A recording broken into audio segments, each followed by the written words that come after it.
नमस्कार साथियों, live study Allahabad YouTube channel पे मैं उत्पल मणि त्रिपाठी आप सभी लोगों का एक बार फिर से जो है वो स्वागत करता हूं। दोस्तों, रात के 9:15 बज चुके हैं और 9:15 बजे की क्लास आप सभी को पता है टीजीटी, पीजीटी और एलटी ग्रेड की परीक्षा के लिए नागरिक शास्त्र की प्रैक्टिस क्लास होती है। नियमित रूप से मैं आप लोगों के लिए नागरिक शास्त्र के प्रश्नों का एक संग्रह लेके उपस्थित होता रहा हूँ। वैसे ही आज भी उपस्थित हो गया हूँ। तो यदि आप सभी को जो है मेरी ऑडियो वीडियो जो है वो सब कुछ क्लियर हो तो एक बार कमेंट करके बता दीजिए कि हम लोग जो है वो तेजी से अपने सेशन की तरफ आगे बढ़ेंगे। चलिए, आप सभी लोगों को गुड इवनिंग, नमस्कार। 5 मिनट जो है आज का सेशन लेट हुआ है, कोई बात नहीं है। ऑडियो वीडियो सब कुछ क्लियर है, एक बार तेजी से कर दीजिए कमेंट। चलिए, बिल्कुल क्लियर है। तो बिना किसी भूमिका के दोस्तों, हालांकि सूचना आप लोगों के लिए है, पहले ही मैंने आप लोगों को अब सूचित कर दिया है कि अब जो आप लोगों की प्रैक्टिस क्लास थी टीजीटी पीजीटी की प्रैक्टिस क्लास, अब ये जो है वो पेड क्लास में कन्वर्ट कर दी गई है। और ये पेड क्लास जो है दोस्तों वो बहुत ही नॉमिनल शुल्क रखा गया है, सिर्फ इसमें से नॉन सीरियस लोगों को जो है अवॉइड करने के लिए, जो लोग क्लास में जो है वो अराजकता का माहौल क्रिएट करते हैं, उनसे जो है वो बचाने के लिए कि जो है अब परीक्षा आपके जो है नज़दीक आ रही है। आपके आयोग का जो है वो फॉर्मेशन आप सभी को पता है कि उसकी प्रक्रिया जो है चल रही है। जैसे ही आयोग जो है आपका फाइनली गठित हो जाएगा, सरकार की मुहर उस पर लग जाएगी, उसके बाद आप लोगों को अधिकतम जो है वो 1.5 से 2 महीने का समय अधिकतम आपको मिलेगा आयोग के गठन के बाद। तो इस 2 महीने में आप लोग सीरियसली तैयारी कर पाएँ, अच्छे से जो है तैयारी कर पाएँ। आपको जो थोड़ी बहुत असुविधाएं होती हैं क्लास में, या बहुत सारी चीज़ें ऐसी होती हैं जब यूट्यूब पे क्लास ले रहा होता हूं तो आपके डाउट्स को कई बार क्लियर कर पाना जो है वो संभव नहीं होता है।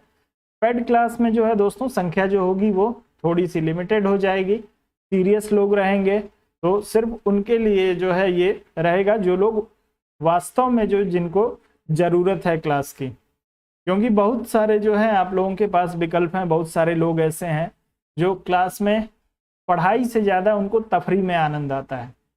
और मेरी जो मानसिकता है या मेरा जो थॉट प्रोसेस है दोस्तों, मैं किसी भी तरीके से क्लास में समय बर्बाद करने का में जो है वो बिल्कुल भी कंफर्टेबल नहीं हूँ।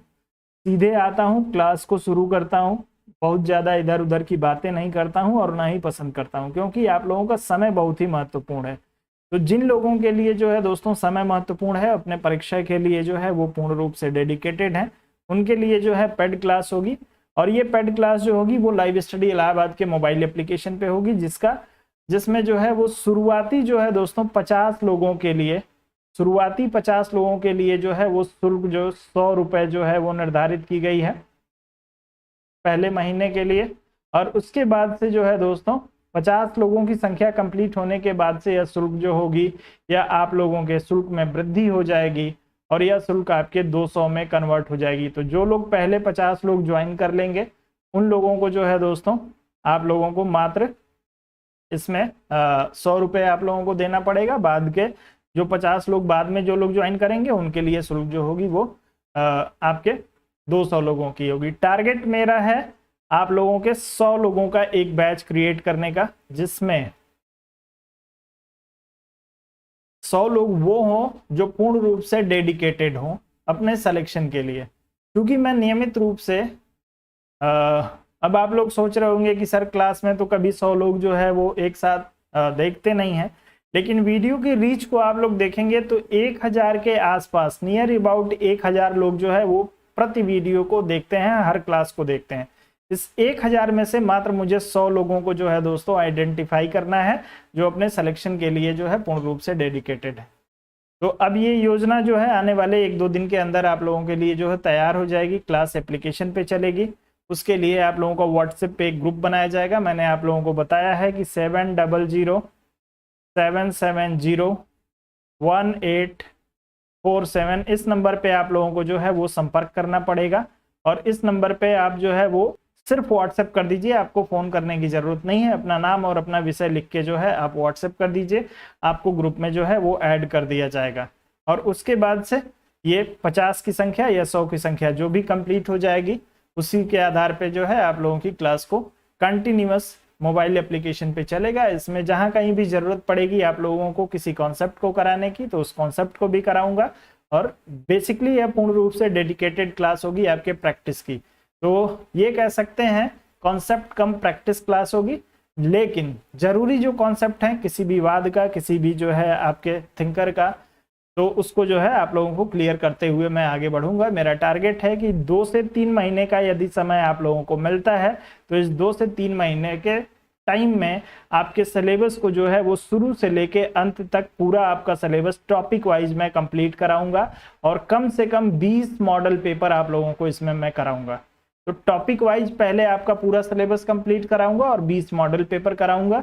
उम्मीद है कि इतना आप लोग कर लेंगे तो आप लोग जो है अपनी परीक्षा के लिए आश्वस्त हो जाएंगे और आपकी तैयारी जो है वो लगभग कंप्लीट हो जाएगी। बाकी उसके बाद आपकी मेहनत और ईश्वर का जो है आशीर्वाद आपको यदि मिल गया तो आप जो है वो सफलता जरूर प्राप्त करेंगे। चलिए फिलहाल के लिए अब चलते हैं आज के सेशन की तरफ और तेजी से चलेंगे क्योंकि समय बर्बाद नहीं करना है। सीधे प्रश्नों पे बात करेंगे और आप लोग उत्तर भी तेजी से देने का प्रयास करेंगे। प्रश्नों की संख्या जो है वो थोड़ी सी ज्यादा है, तो समय को ध्यान में रखते हुए हम लोग जो है 9:25 से क्लास को शुरू कर रहे हैं।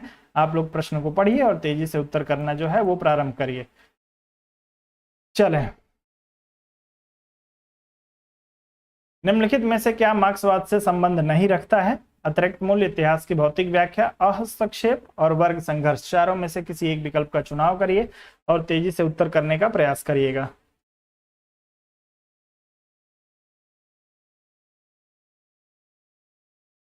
अहस्तक्षेप जो है वो किसका लक्षण है? तेजी से उत्तर करेंगे सभी लोग।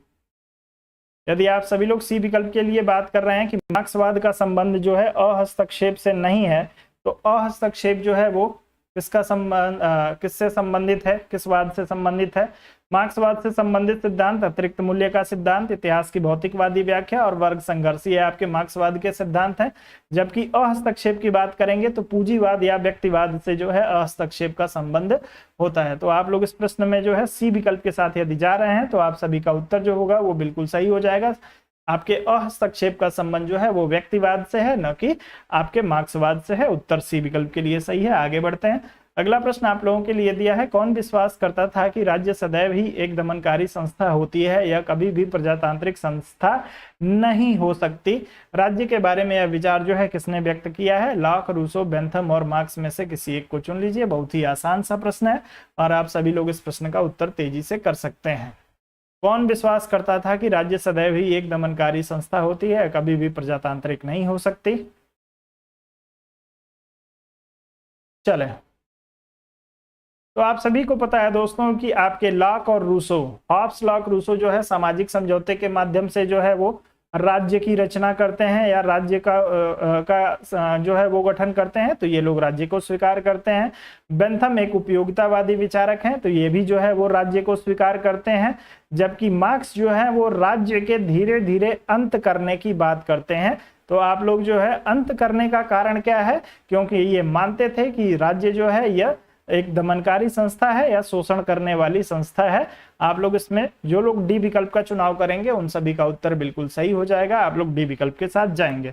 आगे बढ़ते हैं। अगला प्रश्न आपको दिया है, मार्क्स ने साम्यवाद को अस्त व्यस्त स्थिति में पाया और उसे एक आंदोलन बना दिया, इसके द्वारा उसे एक दर्शन और दिशा मिली। यह कथन किसका है? मैक्सी, हंट, लेनिन और लास्की में से किसी एक को चुन लीजिए। तेजी से उत्तर करने का प्रयास करिए।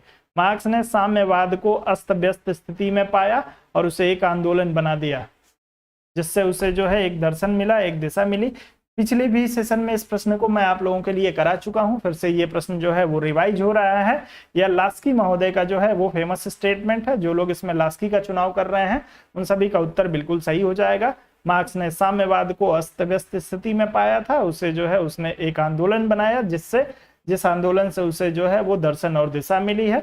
ऐसा कहना मार्क्स के संदर्भ में लास्की महोदय का है। डी विकल्प आपका बिल्कुल सही होगा। अगला प्रश्न जो आपको दिया है वह दिया है, मार्क्सवाद को युग का भ्रम किसने कहा था? मार्क्सवाद को युग का भ्रम या युगों का भ्रम जो है किसने कह दिया भैया? एक्टन, एरन, पापर और लास्की में से किसी एक को तेजी से आप लोगों को चुनना है। मार्क्सवाद को युग का भ्रम, चलें,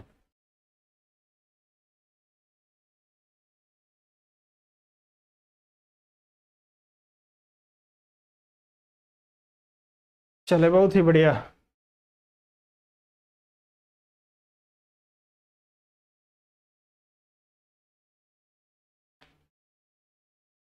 चलिए, तो जितने सारे लोग इसमें जो है लॉर्ड एक्टन की बात कर रहे हैं, एक्टन महोदय जो है एक ब्रिटिश राजनीतिक विद्वान है और इन्होंने जो है वो मार्क्सवाद को युग का भ्रम कहा था। एक्टन के द्वारा जो है कुछ महत्वपूर्ण पुस्तकें लिखी गई हैं जो आपके परीक्षा में आपसे पूछी जा सकती हैं, जिसमें से एक पुस्तक है द हिस्ट्री ऑफ फ्रीडम जो 1907 में लिखी गई थी। दूसरी पुस्तक है लेक्चर्स ऑन मॉडर्न हिस्ट्री जो 1906 में लिखी गई थी।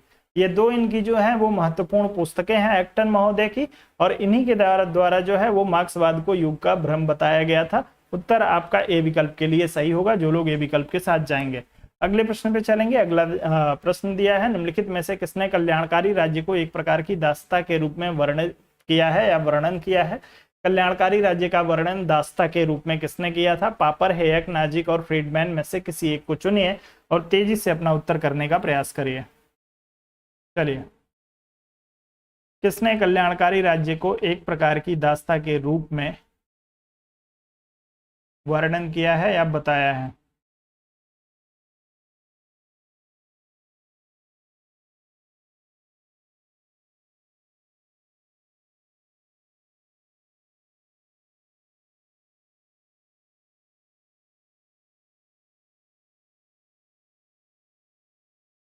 चले, चलिए, तो वेलफेयर स्टेट को जो है दोस्तों अपनी पुस्तक इनकी जितने सारे लोग आर नाजिक की बात कर रहे हैं उन सभी का उत्तर बिल्कुल सही हो जाएगा। इनकी एक पुस्तक है जिसका नाम है anarchy state and utopia. Anarchy state and utopia में जो है आपके आर नाजिक महोदय ने कल्याणकारी राज्य या वेलफेयर स्टेट को जो है एक प्रकार की दासता बताया है। उत्तर जो होगा इसमें सी विकल्प के लिए आप लोगों का बिल्कुल सही हो जाएगा। आप लोग इस प्रश्न में सी विकल्प के साथ जाएंगे जी। अगले प्रश्न पे चलते हैं। अगला प्रश्न दिया है, किसने युवा मार्क्स और वृद्ध मार्क्स के बीच में अंतर स्पष्ट किया है? अल्थुसर, लेनिन, मिलीबैंड या लुक्समबर्ग? चारों में से एक को चुन लीजिए। चलें, तेजी से उत्तर करिए सर। इसका ईयर पूछ रहे हैं किसका? एनार्की स्टेट एंड यूटोपिया का यदि ईयर पूछ रहे हैं तो एनार्की स्टेट एंड यूटोपिया जो है वो आपके 1974 माफ करिएगा 1974 में जो है 1974 में लिखी गई थी anarchy state and utopia R Nozick के द्वारा 1974। अब आ जाइए इसमें, युवा और वृद्ध मार्क्स के बीच में अंतर किसने स्पष्ट किया है?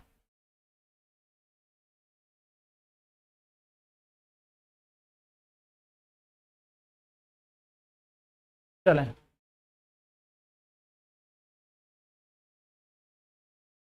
तो जो लोग भैया अल्थुसर की बात करेंगे उन सभी का उत्तर जो होगा वो बिल्कुल सही हो जाएगा। अल्थुसर महोदय जो है वो मार्क्स की एक रचना जिसे आप लोग दास कैपिटल के नाम से जानते हैं, माफ करेंगे दास कैपिटल कह रहा हूं, कम्युनिस्ट मैनिफेस्टो। कम्युनिस्ट मैनिफेस्टो इनकी जो पुस्तक है जो लिखी गई थी आपके 1848 में, 1848।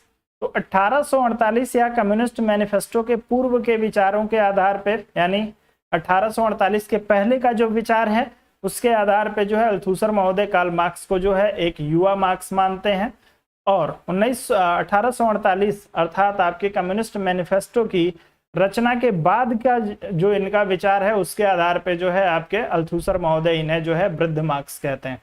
तो आप लोग ध्यान रखिएगा, कम्युनिस्ट मैनिफेस्टो के आधार पे जो है इन्होंने मार्क्स के विचारों में जो अंतर आया उस अंतर के आधार पे इन्होंने जो है मार्क्स के युवा मार्क्स और वृद्ध मार्क्स में जो विभाजन किया है मार्क्स के विचारों में, वो किया है किसके आधार पे? कम्युनिस्ट मैनिफेस्टो 1948 के आधार पे अल्थुसर महोदय ने। उत्तर ए विकल्प के लिए सही होगा। अगला प्रश्न आपको दिया है, राय लेनिन बहस किसके इर्द गिर्द केंद्रित थी? द्वंदात्मक भौतिकवाद, इतिहास का मार्क्सवादी सिद्धांत, अधिशेष मूल्य का सिद्धांत और औपनिवेशिक प्रश्न। चारों में से किसी एक को चुनिए, तेजी से उत्तर करिए। राय लेनिन बहस किसके इर्द गिर्द केंद्रित थी? द्वंदात्मक भौतिकवाद, इतिहास का मार्क्सवादी सिद्धांत, अधिशेष मूल्य का सिद्धांत, औपनिवेशिक प्रश्न। चारों में से किसी एक को चुनिए।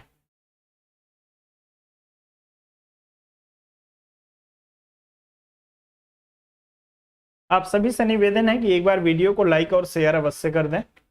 यदि अभी तक आपने वीडियो को लाइक और शेयर नहीं किया है और आपका ज़मीर गवाही दे रहा हो वीडियो को लाइक और शेयर करने के लिए, तो जरूर एक बार वीडियो को लाइक और शेयर कर दें। आपके वीडियो के लाइक या शेयर करने से आपके अकाउंट बैलेंस से जो है कोई भी पैसा नहीं कटने वाला है, बिल्कुल ही फ्री है। लाइक और शेयर करिए। यदि पहली बार वीडियो पे हैं और वीडियो को देख रहे हैं तो चैनल को सब्सक्राइब कर लीजिए और नियमित रूप से हमारे साथ जुड़िए। चलें, राय लेनिन बहस के लिए आप लोगों को उत्तर करना है भैया। चलिए, तो राय और लेनिन की जो बहस थी भैया, ये औपनिवेशिक प्रश्न पे थी, यानी औपनिवेशिक भारत के संदर्भ में जो है इन लोगों की बहस हुई थी। यदि हम लेनिन की बात करें तो लेनिन महोदय जो है वो कांग्रेस को, जो भारतीय राष्ट्रीय कांग्रेस थी, भारतीय राष्ट्रीय कांग्रेस को जो है वो क्रांति का बीज बनाना चाहते थे। यह चाहते थे कि जो है भारतीय राष्ट्रीय कांग्रेस जो है वो क्रांति के मार्ग पे चला जाए, जबकि एम.एन. राय जो है दोस्तों, इनका जो है वो विचार अलग था। इनका मानना था कि भारत के लोगों में जो है अभी राष्ट्रीयता की भावना का विकास नहीं हो पाया है।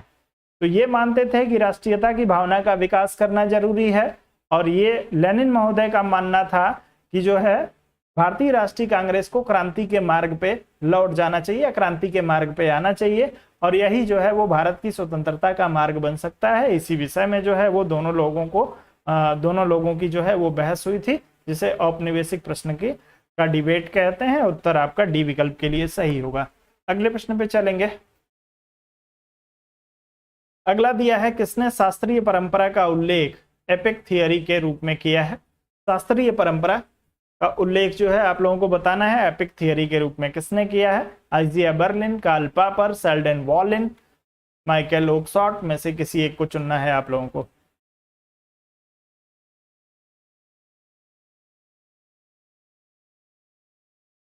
चलिए,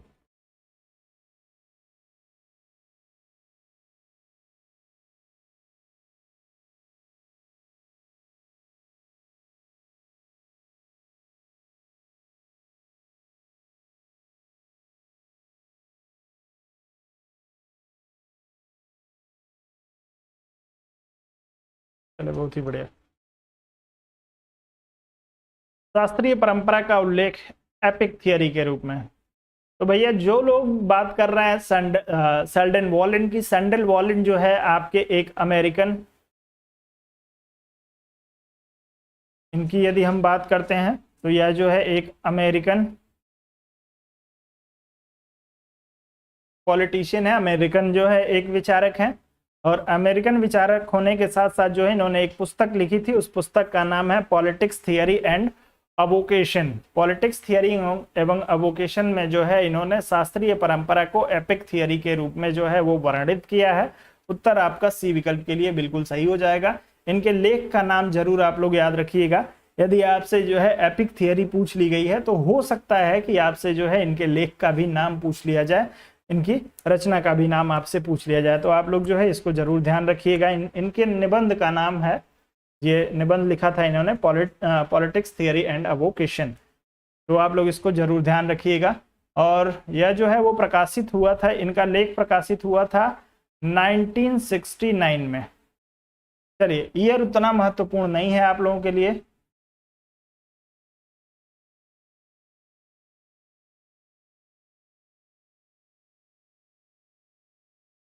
चलिए, कोई बात नहीं है।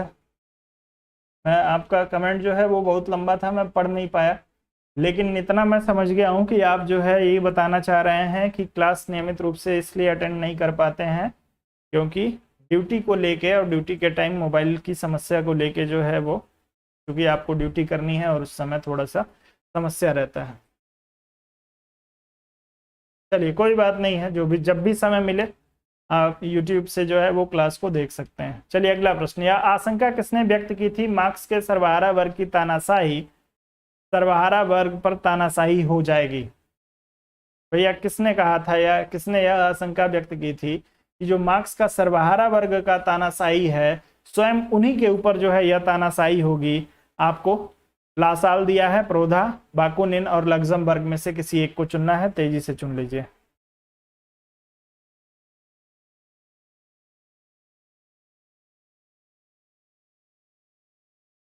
चलो, तेजी से उत्तर करिए।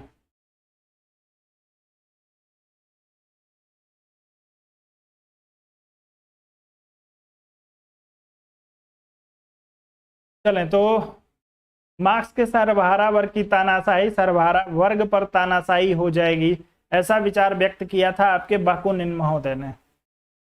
तो जो लोग इसमें सी विकल्प की बात करेंगे उन सभी का उत्तर जो होगा बिल्कुल सही हो जाएगा। आप लोग एक चीज ध्यान रखिएगा, बाकुनिन महोदय की 3 पुस्तकें हैं भैया।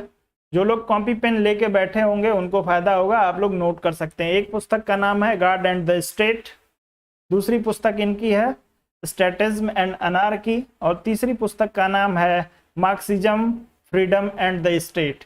ये 3 महत्वपूर्ण पुस्तकें जो है वो बाकुनिन के द्वारा लिखी गई हैं। क्योंकि आप सभी को पता है कि आपसे पुस्तकें पूछी जाती हैं, ये पुस्तक किसके द्वारा लिखी गई है, तो आप लोग इसको जो है जरूर ध्यान रखेंगे। आगे बढ़ते हैं, अगले प्रश्न पे चलेंगे। अगला प्रश्न दिया है, निम्न में से किसकी क्रांतिकारी भूमिका पर बल देना माओ का सर्वाधिक मौलिक योगदान था? सर्वहारा वर्ग, बुद्धिजीवी वर्ग, सर्वहारा वर्ग तथा कृषकों का समुच्चय, कृषक वर्ग। चारों में से एक को चुनना है, तेजी से चुन लीजिए किसी एक विकल्प को।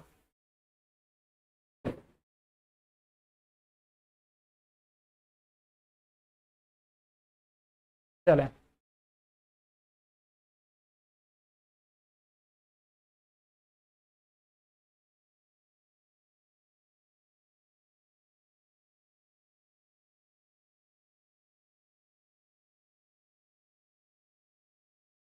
चले बहुत ही बढ़िया। तो भैया आप सभी को पता है, प्रश्न में आपसे पूछा गया है कि निम्नांकित निम्न में से किसकी क्रांतिकारी भूमिका पर बल देना माओ का सर्वाधिक मौलिक योगदान था? माओ के संदर्भ में आपको पता है कि माओ जो है वो चीन में सक्रिय थे, और चीन की यदि स्थिति को देखते हैं, तात्कालिक स्थिति को, तो चीन में जो है वो किसानों की बहुलता थी। किसानों की बहुलता को देखते हुए जो है दोस्तों, किसानों को ही इन्होंने जो है वो सक्रिय करने का प्रयास किया था। तो आप लोग जो है इसमें कृषक वर्ग का चुनाव कर लीजिएगा।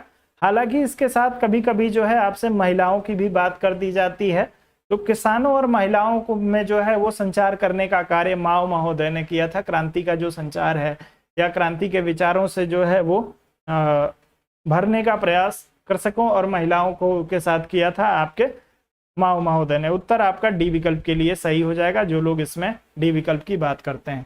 आगे बढ़ते हैं, अगला प्रश्न आपको दिया है, किसने कहा कि राजनीतिक कार्य समस्त आर्थिक कार्य का जीवन रक्त है? किसका कहना है भैया?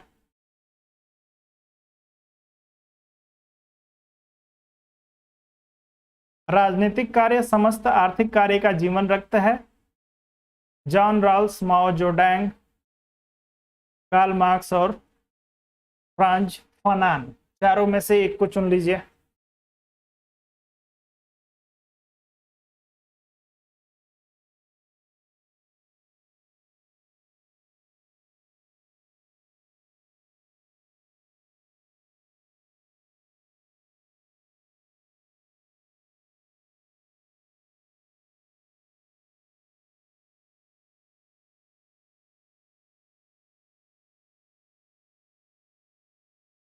चलो भैया, तो जो लोग माओ जोडांग की बात कर रहे होंगे उन सभी का उत्तर बिल्कुल सही हो जाएगा। माओ जोडांग के साथ आप सभी को पता है दोस्तों कि माओ जोडांग जो है वो आपके, इनका संबंध जो है वो चीन से है। चीन में क्रांति का जो है क्रांति का बिगुल बजाने के का श्रेय इनको दिया जाता है।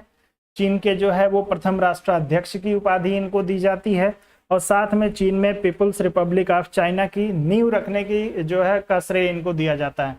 तो ये 3 श्रेय 3 जो है उपलब्धियां इनके साथ जुड़ी हुई हैं। खास करके 2 को आपको जरूर ध्यान रखना है कि ये जो है वो चीन के प्रथम राष्ट्राध्यक्ष बने थे, और उसके बाद से इन्होंने जो है वो चीन की राजनीतिक दल पीपल्स रिपब्लिक ऑफ चाइना की जो है वो गठन किया था। तो इस चीज को जरूर ध्यान रखिएगा, और इनके द्वारा ही इस बात को स्वीकार किया गया था कि राजनीतिक कार्य समस्त आर्थिक कार्य का जीवन रक्त है। उत्तर आपका डी विकल्प के लिए सही होगा। आगे बढ़ेंगे, अगले प्रश्न पे चलेंगे। अगला प्रश्न आपको दिया है, अर्थशास्त्र को जाना जाता है श्रुति, स्मृति, संहिता या नीति शास्त्र? किसके रूप में जाना जाता है अर्थशास्त्र को? आप उत्तर करेंगे इसके लिए।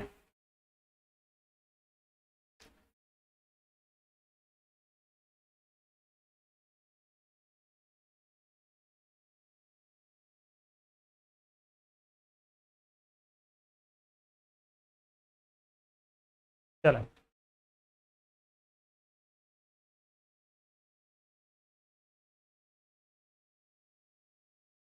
तो भैया यदि हम अर्थशास्त्र की बात करते हैं तो अर्थशास्त्र की रचना जो है भैया किसने की थी? तो आप सभी को पता है कि इसकी रचना जो है वो आपके कौटिल्य महोदय के द्वारा की गई थी। कौटिल्य महोदय जो है आपके चंद्रगुप्त मौर्य, चंद्रगुप्त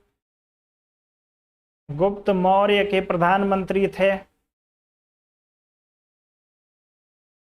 इनके जो है वो प्रधानमंत्री थे और इन्होंने चंद्रगुप्त मौर्य के लिए ये जो आपका अर्थशास्त्र है या आपके मौर्य काल के प्रशासन से जो है वो प्रेरित या संबंधित जो है एक पुस्तक है। इस पुस्तक में इन्होंने जो है राजा को सुझाव दिए थे कि शासन जो है, शासन कैसे करना चाहिए या कैसा होना चाहिए, कैसा होना चाहिए। अर्थात इसमें बात किसकी की गई है? जब ये बात की जाती है कि शासन कैसा होना चाहिए तो उसके लिए जो है दोस्तों नीतियों का निर्धारण किया जाता है और उन्हीं नीतियों का निर्धारण आपके अर्थशास्त्र में कौटिल्य महोदय के द्वारा जो है वो चंद्रगुप्त मौर्य के लिए किया गया था। इस आधार पे आप इसे जो है एक नीति शास्त्र का ग्रंथ जो है वो मान सकते हैं। उत्तर आपका डी विकल्प के लिए सही होगा, जो लोग इसमें डी विकल्प के साथ जाएंगे। आगे बढ़ते हैं, अगले प्रश्न पे चलेंगे। अगला प्रश्न दिया है, प्रथम व्यवस्थित भारतीय राजनीतिक सिद्धांत जिसमें पाया जा सकता है। चलिए, प्रथम व्यवस्थित भारतीय राजनीतिक सिद्धांत इसमें पाया जा सकता है। किसमें जो है आपको पहली बार व्यवस्थित राजनीतिक सिद्धांत देखने को मिलता है? वेद में, अर्थशास्त्र में, शुक्र नीतिसार में या भगवत गीता में? चारों में से किसी एक का चुनाव कर लीजिए, तेजी से उत्तर करिएगा।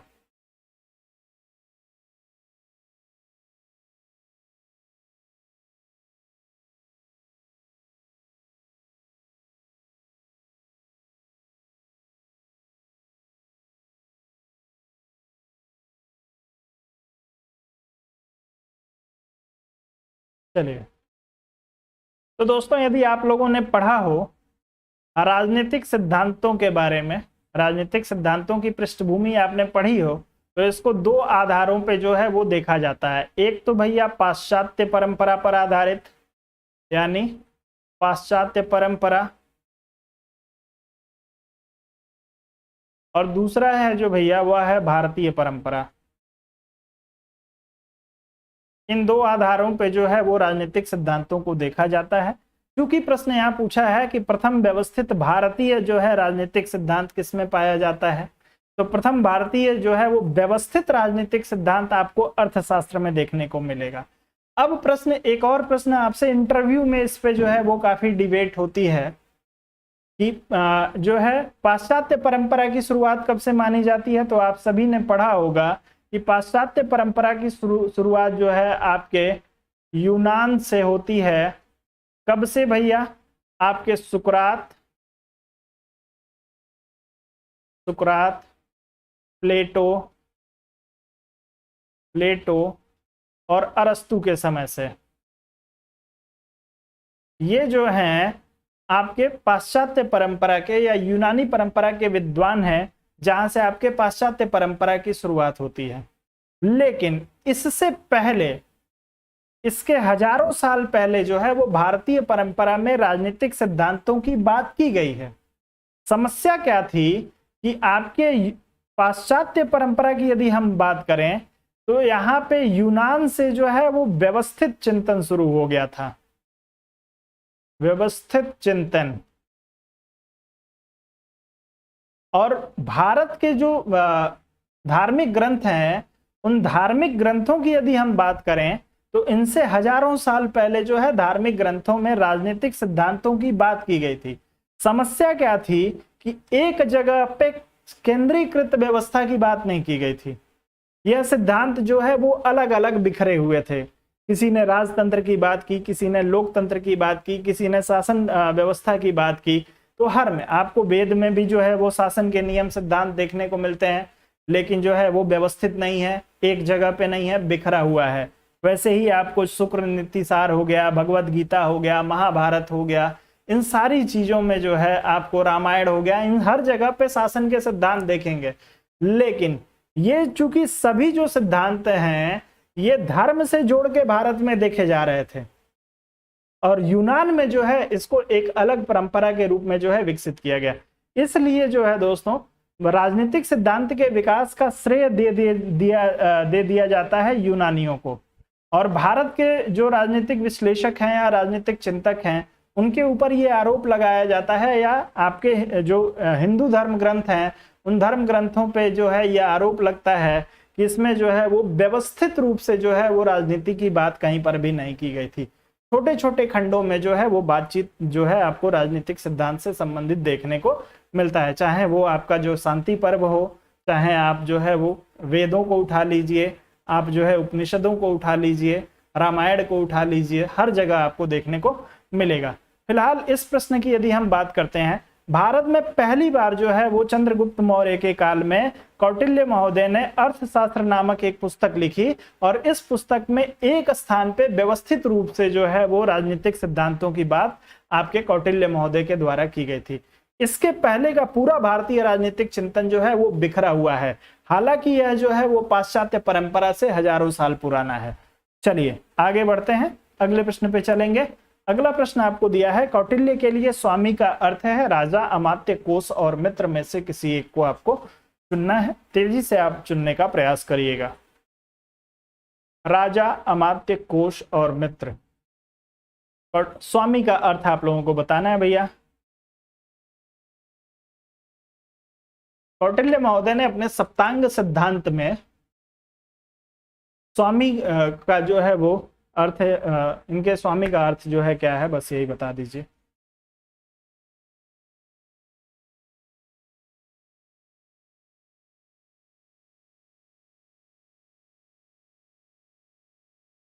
चलें, तो आप सभी को पता है दोस्तों कि स्वामी का मतलब हो जो है वो राजा है। कौटिल्य के राज्य के सप्तांग सिद्धांत को यदि आपने पढ़ा होगा तो स्वामी का जो अर्थ है वह भैया राजा है। ए विकल्प के साथ जाइएगा। आगे बढ़ते हैं। अगला प्रश्न आपको दिया है, गांधी विश्वास करते थे साध्य साधन की उपयोगिता की पुष्टि करता है। साधन साध्य की उपयोगिता की पुष्टि करते हैं, ना तो साध्य साधनों की ओर ना ही साधन साध्य की पुष्टि करते हैं। साधन और साध्य दोनों न्याय संगत होने चाहिए। चारों में से कौन सा जो है वो विकल्प आपके महात्मा गांधी के लिए सबसे उपयुक्त है, उनके विश्वास के आधार पे आपको अपना उत्तर चुनना है। चारों में से किसी एक को चुन लीजिए, तेजी से उत्तर करिएगा।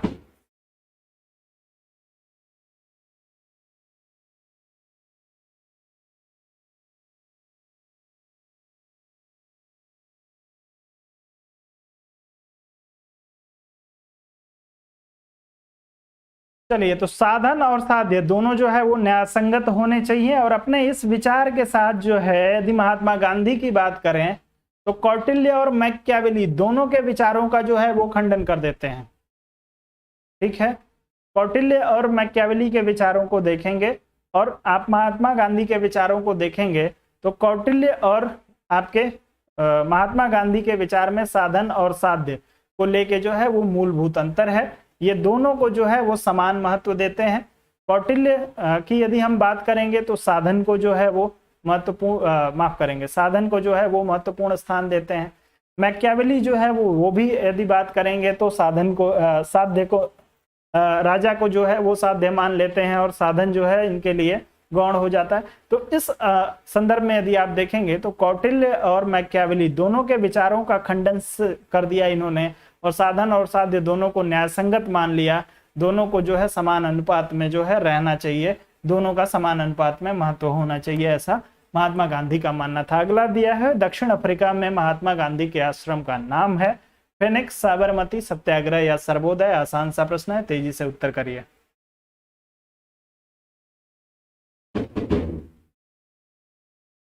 चलें, तेजी से उत्तर करिए।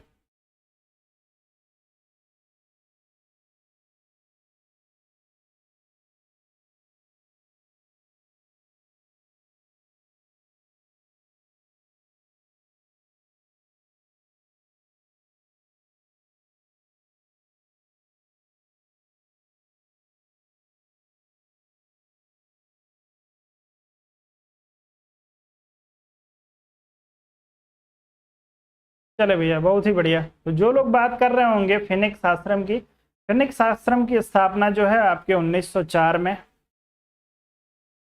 1904 में जो है दोस्तों महात्मा गांधी जी के द्वारा जो है 100 एकड़ जमीन पर 100 एकड़ जमीन पे जो है वो आपके दक्षिण अफ्रीका में जो है इस आश्रम की स्थापना की गई थी 1904 में। उत्तर आपका ए विकल्प के लिए बिल्कुल सही हो जाएगा, आप लोग ए विकल्प के साथ ही जाएंगे। अगला प्रश्न आपको दिया है, निम्नलिखित में से कौन सा विचार गांधीवाद के अनुकूल नहीं है? विचारों की जड़ता, हृदय परिवर्तन की धारणा, राज्य एक बुराई है या न्यास सिद्धांत। चारों में से एक को चुन लीजिए, तेजी से उत्तर करिए।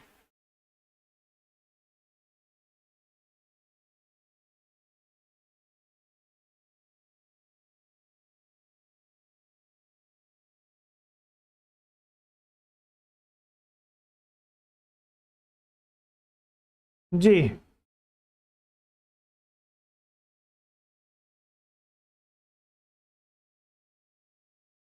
रुस्तम जी एक पारसी व्यक्ति थे, उनके सहयोग से 100 एकड़ जमीन में जो है इन्होंने फिनिक्स आश्रम की स्थापना 1904 में की थी।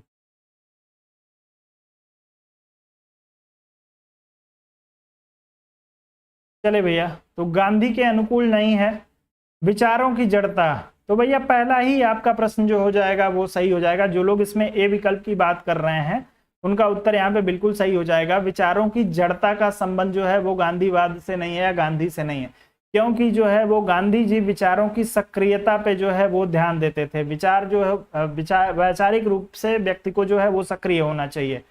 अब वहीं यदि हम बात करें कि गांधी जी हृदय परिवर्तन की धारणा में भैया इनका विश्वास था, ये इनका बिलीफ था जो है वो हृदय परिवर्तन, क्योंकि इनका मानना था कि अपराधी का जो है वो हृदय परिवर्तन किया जा सकता है, उसके साथ जो है इस तरीके से आप व्यवहार करिए कि उसका जो है हृदय परिवर्तन हो जाए और सही रास्ते पे आ जाए। राज्य एक बुराई है, बिल्कुल जो है दोस्तों राज्य एक बुराई है, चूंकि महात्मा गांधी जो है अराजकतावादी हैं, अराजकतावादी विचारक अपने आप को मानते हैं। तो अराजकतावादी जब आप इनको मानते हैं तो अराजकतावाद किसकी बात करता है भैया? राज्य का विरोध करता है, किसी भी सेंट्रलाइज व्यवस्था का विरोध करता है। तो राज्य को ये लोग बुराई मानते हैं, यदि बुराई मानेंगे नहीं तो इसको जो है वो इसका विरोध कैसे करेंगे? तो जो लोग सी विकल्प की बात कर रहे थे, कुछ लोगों ने सी विकल्प का भी चुनाव किया था, तो ध्यान रख लीजिएगा कि अराजकतावादी जो होते हैं वो राज्य को एक बुराई ही मानते हैं, और राज्य को बुराई मानते हैं इसीलिए जो है वो राज्य को ये लोग स्वीकार नहीं करते हैं, अस्वीकार कर देते हैं राज्य को। और न्यास सिद्धांत मैंने आप लोगों को बताया ही है, इसे जो है वो न्यास सिद्धांत में महात्मा गांधी के द्वारा जो है वो कहा गया है कि प्रत्येक व्यक्ति के पास जो है जो संपत्ति है वो उसके जो है वो दैनिक उपयोग से जो कुछ भी संपत्ति उसकी अधिक है उस पे जो है वो समाज का सामूहिक क्या होना चाहिए? अधिकार होना चाहिए। तो आप लोग इसमें ध्यान रखिएगा। विचारों की जड़ता जो है ये महात्मा गांधी के विचार का महात्मा गांधी के अनुकूल नहीं है, विचारों की सक्रियता होना चाहिए।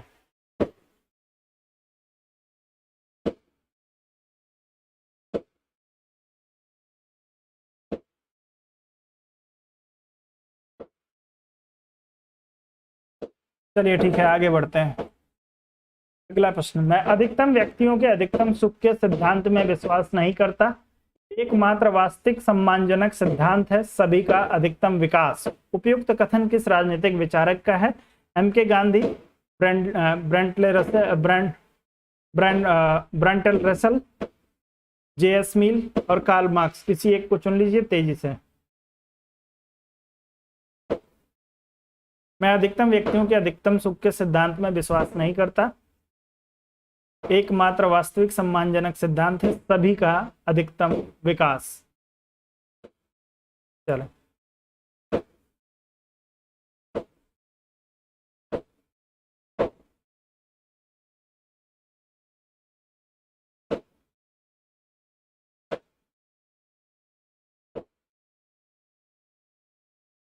चलिए भैया, तो ये जो विचार है वो महात्मा गांधी का है। महात्मा गांधी ने जो है दोस्तों आपके उपयोगितावाद का खंडन कर दिया, क्योंकि जब आप कहते हैं अधिकतम व्यक्तियों के अधिकतम सुख की बात यदि आप कर रहे हैं तो इसमें महात्मा गांधी का मानना था कि इसमें भी जो है अधिकतम कहने के साथ ही एक वर्ग जो है वो छूट जाता है। महात्मा गांधी का मानना था कि भैया अधिकतम की जगह पे जो है वो सभी का अधिकतम विकास होना चाहिए। जब आप अधिकतम कहते हैं, यदि मैं मान लीजिए 100 लोगों की बात करता हूं और 100 लोगों में आप अधिकतम कह रहे हैं, तो 100 में जो है अधिकतम 80 भी हो सकता है, 85 भी हो सकता है, 90 भी हो सकता है, 95 भी हो सकता है, कुछ भी हो सकता है। यदि मान लीजिए मैं फिर भी जो है वो 95 के लिए बात कर रहा हूं, तब भी तो भैया 5 लोग ऐसे रह गए जिनका विकास नहीं हो पाएगा। तो गांधी जी का मानना है कि भैया इन 5 को छोड़ना क्यों है। आप अधिकतम की बात कर रहे हैं, तो अधिकतम के स्थान पे मैं किसकी बात कर रहा हूं, सभी लोगों के अधिकतम विकास की। तो उपयोगितावाद जो है वो अधिकतम की बात करता है और गांधीवाद जो है वो सबके विकास की बात करता है। दोनों वाद में मूलभूत अंतर है, इसको याद रखिएगा। अगला प्रश्न जो आपको दिया है कि गांधी के हिंद स्वराज में कितने अध्याय हैं, 12, 15, 18 और 20। चले तेजी से एक को चुन लीजिए।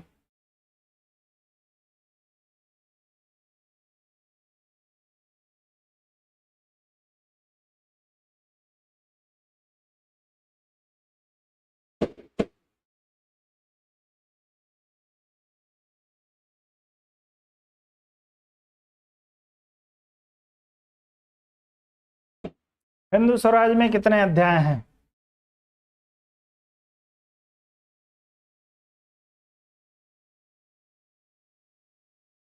चलिए, तो हिंद स्वराज की जो रचना है दोस्तों, वो गांधी जी जब आपके 1909 में दक्षिण अफ्रीका से वापस लौट रहे थे, तो वापस लौटते समय जो है ये जहाज पर ही इन्होंने एक पुस्तक को लिखा था जिसे आप लोग हिंद स्वराज के नाम से जानते हैं।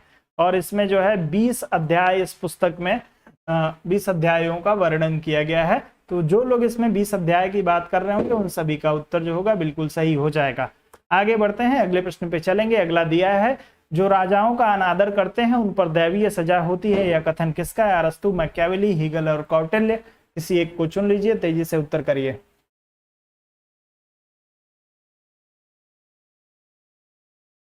चले,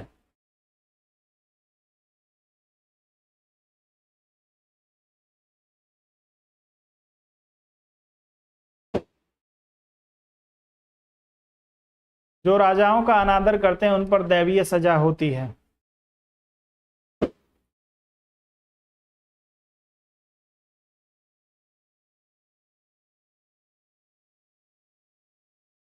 देखिए,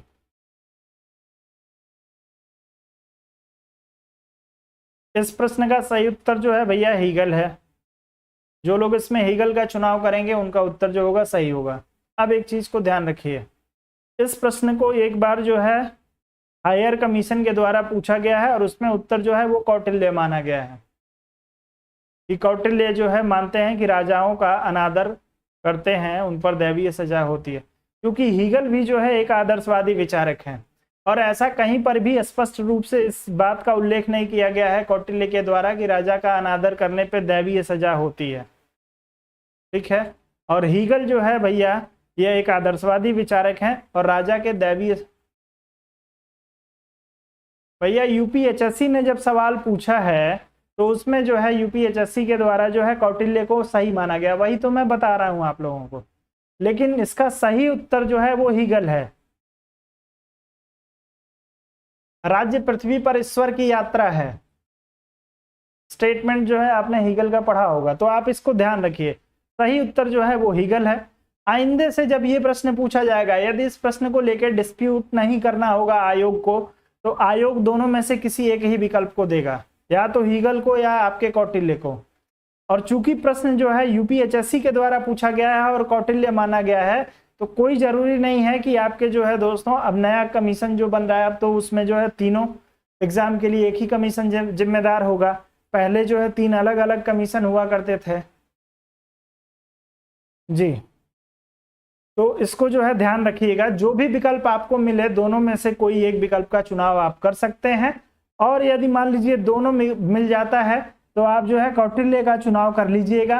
आपके पास एक आधार रहेगा कि आप यूपीएचएससी के जो है, चूंकि ये दोनों का विचार है, मैं ये नहीं कह रहा हूं कि दोनों का विचार नहीं है, विचार दोनों का है, लेकिन स्पष्ट रूप से यह विचार जो है हीगल में दिखाई देता है, हीगल के विचारों में। अब यदि दोनों विकल्प पूछ दे दिया पेपर में आपके, तो आप जो है फिर भी मैं कह रहा हूं कि आप कौटिल्य का ही चुनाव करिएगा, क्योंकि आपके पास एक जो होगा विकल्प होगा कि आप यूपीएचएससी के आंसर की को कोर्ट में जो है वो फाइल कर सकते हैं, या यूपीएचएससी के आंसर की का जो है आप हवाला दे सकते हैं। तो आप इसमें डी विकल्प का ही चुनाव कर लीजिएगा, कोई समस्या नहीं होगी। तो चूंकि अब एक आयोग के द्वारा माना गया है तो फिर से दोबारा जो है उसको मानना बाध्यकारी हो जाता है। चलिए चलिए, यदि पीजीटी में भी कौटिल्य माना है तो मुझे कोई समस्या नहीं है, लेकिन यह मूल विचार आपको जो है हेगल में देखना है, आपको प्रश्न के अनुसार जाना पड़ेगा। आगे बढ़ते हैं। अगला प्रश्न आपको दिया है, कौटिल्य के अनुसार राज्य के अंग और मानव शरीर के अंग में जो है आपको समानता को जो है सुमेलित करना है। अमात्य, सुरहिंद, दुर्ग और कोष किसके किसके समान है भैया? मुख, आंख, भुजा और कान। तो इसको जो है सुमेलित करिए। जो राज्य का सप्तांग सिद्धांत है उसे सावयव सिद्धांत भी कहा जाता है। शरीर के 7 अंगों के समान जो है वो राज्य के 7 अंग हैं। तो आप लोग इसको जो है किस राज्य के किस अंग को शरीर के किस अंग के साथ जो है वो साम्य बताया गया है, आप लोगों को उसके साथ जो है जोड़ना है। तेजी से आप इसको जो है जोड़ लीजिए।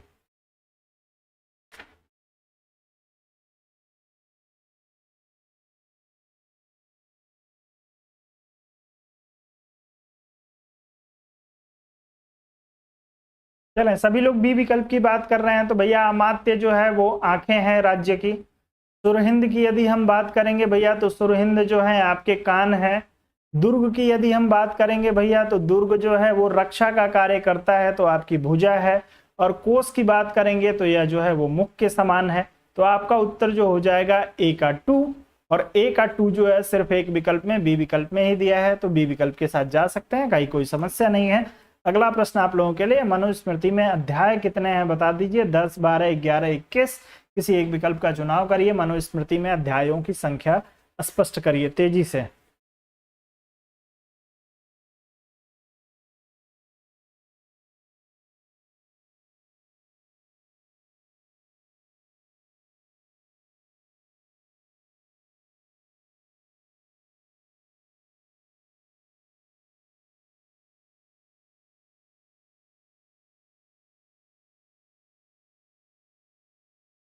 चलें, तो जो लोग इसमें जो है वो 12 अध्याय की बात कर रहे हैं उन सभी का उत्तर जो होगा बिल्कुल सही हो जाएगा। 12 अध्याय जो है आपके 2694 श्लोक जो है इसमें लिखे गए हैं।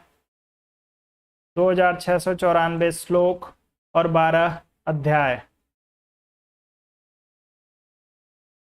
तो ध्यान रखिएगा कि मनुस्मृति में अध्यायों की संख्या 12 और जो है श्लोकों की संख्या 2694। तो इसको जरूर आप लोग याद रखेंगे, दोनों में से कुछ भी आपसे पूछा जा सकता है। या 4 है, 9 मत पढ़ लीजिएगा इसको। तो सी विकल्प आपका जो होगा इसमें बिल्कुल सही हो जाएगा, जो लोग इसमें सी विकल्प की बात करेंगे। आगे बढ़ें। अगला प्रश्न दिया है, मनु के अनुसार निम्नलिखित में से कौन राज्य के अंग नहीं है? राजा, पुरोहित, अमात्य और कोष में से किसी एक को चुन लीजिए। राज्य का अंग कौन सा नहीं है?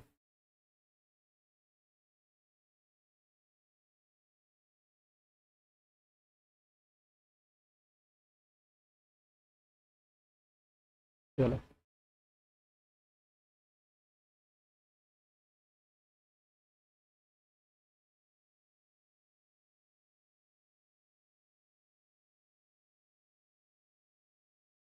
चले भैया।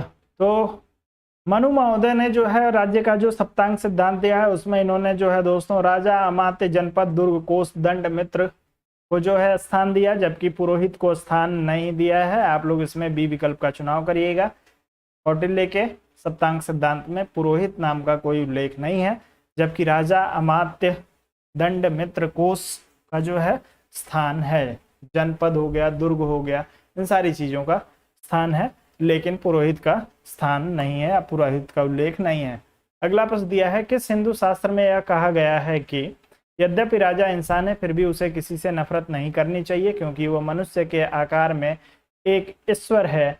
भगवत गीता, महाभारत, मनुस्मृति और ऋग्वेद, चारों में से एक को चुनिए। जी,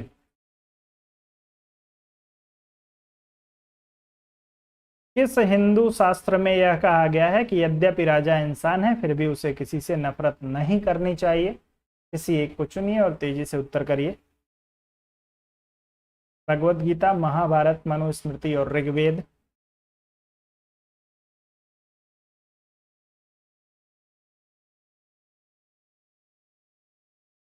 चलें, तो जो लोग जो है इसमें बात कर रहे होंगे किसकी, मनुस्मृति की, उन सभी का उत्तर जो होगा बिल्कुल सही हो जाएगा। मनुस्मृति में जो है वो 8 देवताओं के अंशों से निर्मित जो है विराट पुरुष को जो है वो राजा माना गया है। तो इसमें आपको जो है ध्यान रखना है कि यद्यपि राजा इंसान है, फिर भी उसे किसी से नफरत नहीं करनी चाहिए, क्योंकि यह मनुष्य के आकार में एक ईश्वर है।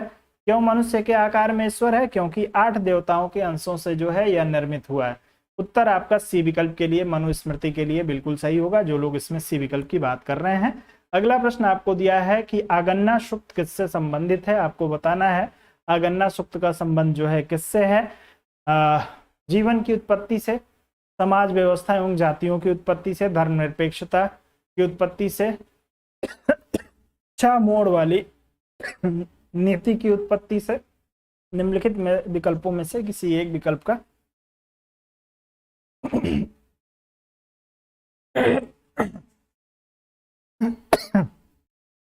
सॉरी, क्षमा चाहता हूं, किसी एक विकल्प का चुनाव करिए चारों में से।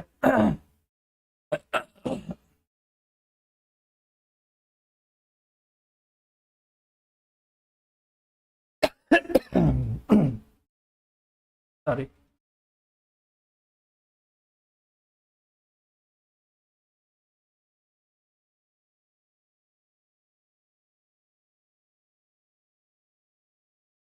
चले भैया, आगन्ना सूक्त की बात करते हैं। तो आगन्ना सूक्त जो है दोस्तों आपके बौद्ध धर्म के, यदि हम बात करें बौद्ध धर्म का जो है आपका एक ग्रंथ है, जिसे आप लोग जो है दीर्घ निकाय के नाम से जानते हैं। दीर्घ निकाय, दीर्घ निकाय में जो है दोस्तों कुल जो सूक्तों की संख्या है वह है 34, और इस 34 सूक्तों में से जो है दोस्तों एक 27वां सूक्त है। 27वां सूक्त, इस सूक्त का नाम है आगन्ना सूक्त, और इस सूक्त में है जीवन की उत्पत्ति और समाज व्यवस्था एवं जातियों की उत्पत्ति का जो है वो उल्लेख किया गया है। तो आप लोग इसको ध्यान रखिएगा, ए और बी के साथ आपका उत्तर जो होगा सी विकल्प के लिए सही हो जाएगा, जो लोग इसमें सी विकल्प की बात कर रहे हैं। आगन्ना सूक्त बौद्ध धर्म का दीर्घ निकाय में जो 34 सूक्त दिए गए हैं उसमें से 27वां सूक्त है, और इस सूक्त में जो है जीवन की उत्पत्ति, समाज व्यवस्था एवं जातियों की उत्पत्ति का उल्लेख इसमें देखने को मिलता है। उत्तर आपका सी विकल्प के लिए सही होगा। आगे बढ़ते हैं, अगला प्रश्न दिया है किसका विचार है कि कला, धर्म और दर्शन केवल रूप में भिन्न है, इनका ध्येय एक है।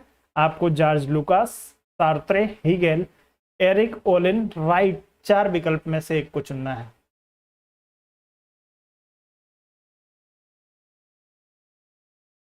जी, हिस्ट्री भी सोच रहा हूं आप लोगों के कराने के लिए। देखिए, अब क्लास जो होगी वो आप सभी को पता है कि वो पेड क्लास होगी, चाहे ये प्रैक्टिस क्लास हो गई आपके पॉलिटिकल साइंस की या हिस्ट्री की या ज्योग्राफी की, सारी क्लास जो होगी वो पेड होगी। तो जो लोग जो है वो क्लास अटेंड करना चाहते हैं, शुल्क मैंने आप लोगों को अभी सेशन के लास्ट में एक बार फिर से मैं आप लोगों को बता ही दूंगा, तो उसके लिए आपको थोड़ा सा धैर्य रखना पड़ेगा।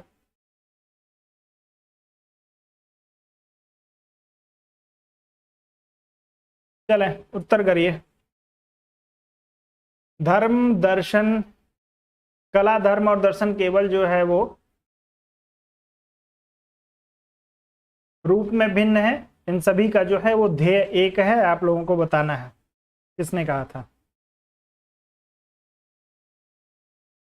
चलें, तो जो लोग इसमें हीगेल का चुनाव करेंगे उन सभी का उत्तर जो होगा बिल्कुल सही हो जाएगा। हीगेल महोदय ने का मानना है कि चाहे कला है, धर्म है, दर्शन है, या जो है वो रूप में भिन्न है, लेकिन इनका ध्येय जो है वो समान है, या जो है वो मनुष्य के जीवन को उत्तम जीवन के रूप में परिवर्तित करना चाहते हैं, यानी एक अच्छा जीवन व्यतीत करने के लिए जो है ये तीनों कार्य करते हैं, भले इनका रूप जो है अलग अलग है। आपका उत्तर इस प्रश्न में जो होगा वो सी विकल्प के लिए, हीगेल के लिए सही हो जाएगा। चलिए, ओम उपाध्याय जी कह रहे हैं बट बुक में जो है वो बी दिया है, सार्त्र दिया है। जी नहीं, आपको जो है वो हीगल के साथ जाना है, सी विकल्प के साथ। आगे बढ़िए।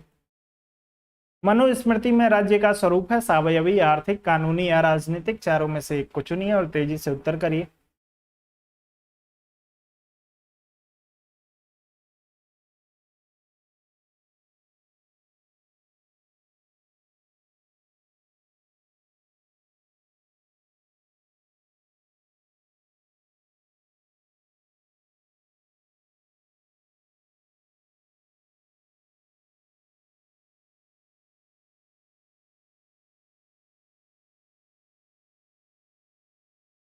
चलें तेजी से करिए। तो आप सभी को पता है दोस्तों कि मनुस्मृति में जो है वो राज्य के सावयव सिद्धांत की बात की गई है। और कितने अंगों की बात की गई है? 7 अंगों की।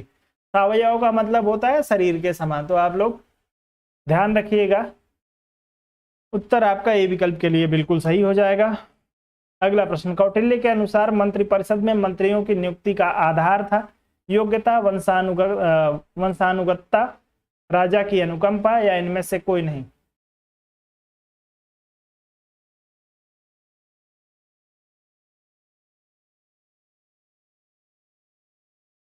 चलें तेजी से उत्तर करेंगे।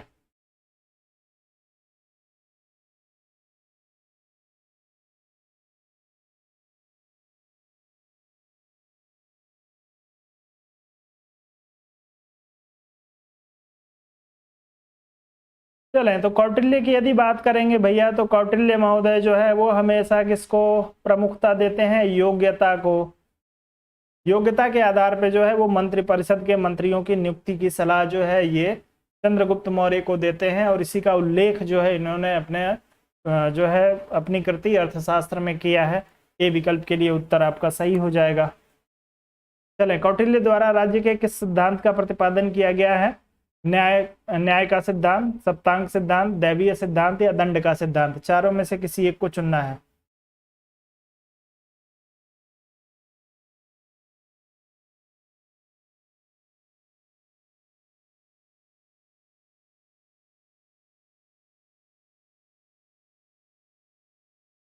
चले बहुत ही बढ़िया। तो जो लोग इसमें सप्तांग सिद्धांत की बात करेंगे उन सभी का उत्तर जो होगा बिल्कुल सही हो जाएगा। सप्तांग सिद्धांत का उल्लेख जो है आपके कौटिल्य महोदय के द्वारा किया गया है। मनु महोदय ने भी जो है सप्तांग सिद्धांत की बात की है और कौटिल्य ने भी की है। चलिए, मनु के विराट पुरुष की अवधारणा में राजा के पास कितने देवताओं की शक्ति है? आप लोगों को तेजी से उत्तर करना है। राजा के पास कितने देवताओं की शक्ति है?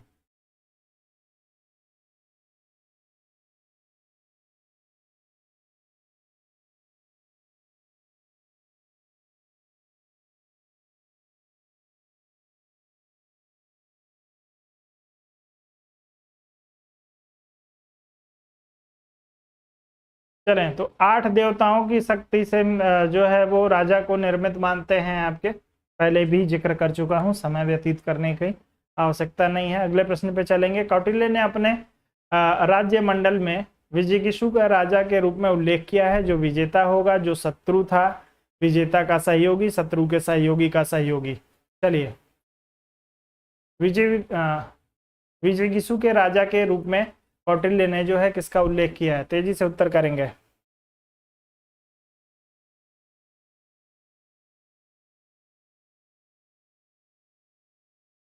चलिए, तो जो विजेता होगा, आसान सा प्रश्न है, कई बार करा चुका हूं, ये विकल्प सही है। तेजी से थोड़ा आप चलेंगे। महात्मा गांधी द्वारा आरंभ किया गया निम्नलिखित में से कौन सा प्रथम सत्याग्रह था? आपको बताना है। पहला सत्याग्रह महात्मा गांधी का कौन सा है? इसमें से चंपारण सत्याग्रह, नमक सत्याग्रह, सविनय अवज्ञा आंदोलन, असहयोग आंदोलन? चारों में से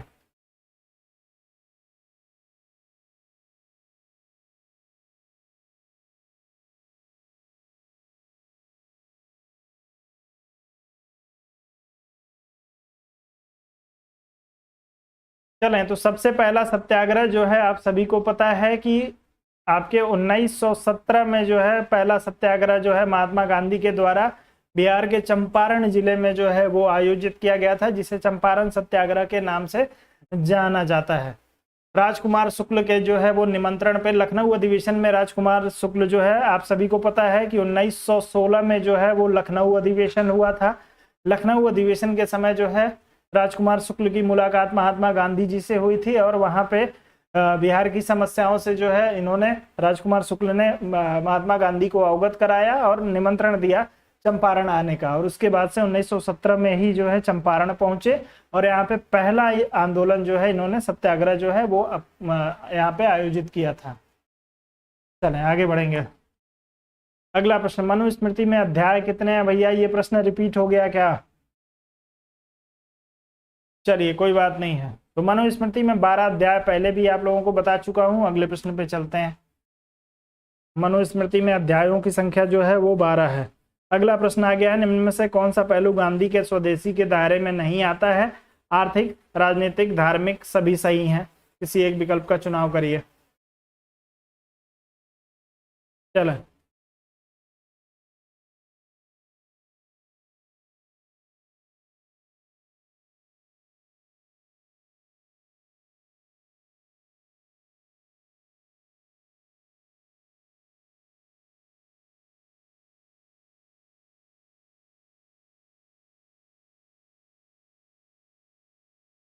चलें भैया। तो महात्मा गांधी का जो स्वदेशी आंदोलन है, स्वदेशी आंदोलन जो है आर्थिक और राजनीतिक कारणों से जो है वो जुड़ा हुआ है। इसमें जो है आपसे पूछा गया है कि नहीं आता है, तो भैया धार्मिक जो है इसमें से दायरे में धार्मिकता नहीं आती है। धर्म की वजह से जो है इस पे कोई प्रभाव नहीं पड़ा था, यानी धर्म का इसके साथ कोई लेना देना नहीं था। लेकिन एक चीज ध्यान रखिएगा, महात्मा गांधी की जब बात होती है तो महात्मा गांधी धर्म और राजनीति को जो है एक ही मानते हैं, एक साथ जोड़ के देखते हैं।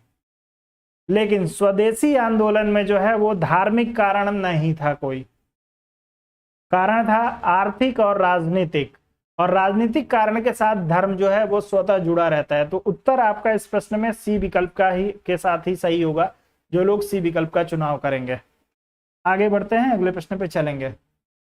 चलिए, कौटिल्य की षटगुण नीति में निम्नलिखित में से क्या सम्मिलित नहीं है? विग्रह, मैत्री, यान और संधि में से किसी एक को चुनिए।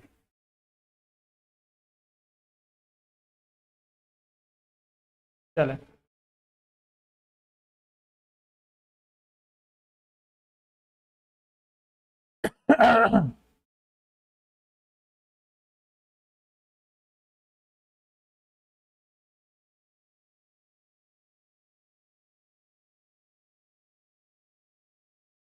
चले भैया, बहुत ही बढ़िया। तो जो लोग इसमें मैत्री की बात कर रहे हैं उन सभी का उत्तर जो होगा बिल्कुल सही हो जाएगा। सब षटगुण नीति में आप सभी को पता है कि कौटिल्य महोदय के द्वारा जो है संधि की बात की गई थी, विग्रह की बात की गई थी, यान की बात की गई थी, आसन, द्वैधिभाव और संश्रय की बात की गई थी।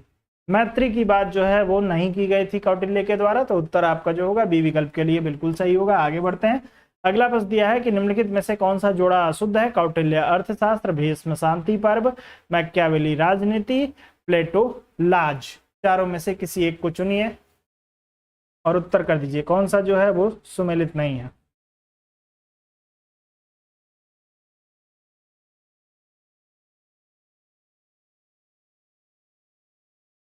चलें, कौटिल्य अर्थशास्त्र बिल्कुल सही है भैया, भीष्म शांति पर्व बिल्कुल सही है, प्लेटो लाज बिल्कुल सही है।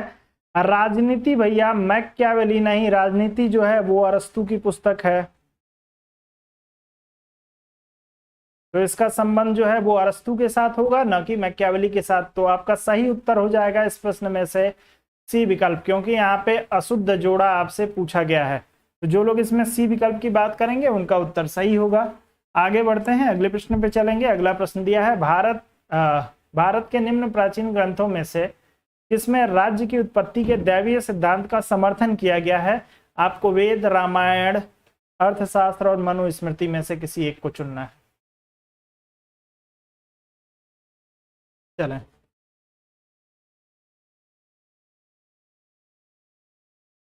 तेजी से उत्तर करिए।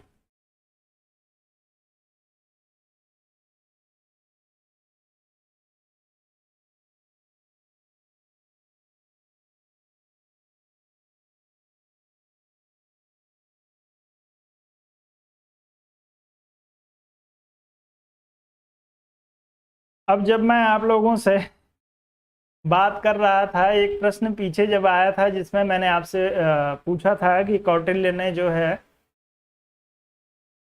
निम्न में से कौन सा सिद्धांत कौटिल्य के द्वारा दिया गया, वहां पे मैंने आप लोगों को सावयव सिद्धांत बताया, सप्तांग सिद्धांत। तो हमारे एक प्रिय दोस्त हैं, उन्होंने कमेंट किया वीडियो पे क्या कि सी होगा, और सी विकल्प था दैवी उत्पत्ति का सिद्धांत। मैंने जानबूझ के कुछ बोला नहीं, टोका नहीं। अब वो सुन रहे होंगे बात को तो मेरी समझ ही जाएंगे। भैया दैवी उत्पत्ति के सिद्धांत की यदि हम बात करते हैं तो कौटिल्य के द्वारा जो है दैवीय उत्पत्ति का सिद्धांत नहीं दिया गया है, पहले तो ये गांठ बांध के लिख लीजिए। मनु महोदय जो है वो दैवीय उत्पत्ति के सिद्धांत की बात करते हैं, ठीक है। और दैवीय उत्पत्ति का जो सिद्धांत दिया गया है किसके द्वारा दिया गया है, अब एक बार थोड़ा सा आप लोग कमेंट करके बताइए। कम से कम 10 बार तो मैंने आप लोगों को बताया ही बताया होगा। चलिए, तो मनुस्मृति आपका जिसमें सही उत्तर होगा। मैं यदि अपने प्रिय मित्र की के सुझाव को मान लेता या मान लूं तो उनके अनुसार उत्तर अर्थशास्त्र होना चाहिए।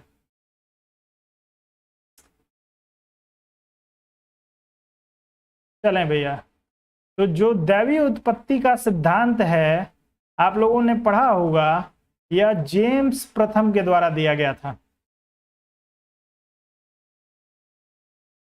जेम्स प्रथम ने दैवीय उत्पत्ति का सिद्धांत दिया था। इसका समर्थन मनुस्मृति में कौटिल्य महोदय ने भी किया है। किस तरीके से? राजा को जो है 8 देवताओं के अंश से निर्मित करा देते हैं, ठीक है जी। तो इसमें आप मनुस्मृति का चुनाव करिए। आगे बढ़े, अगले प्रश्न पे चलते हैं। कौटिल्य के मंडल सिद्धांत के में मंडल निर्माण करने वाले राज्यों की संख्या है। आप लोग तेजी से उत्तर करेंगे।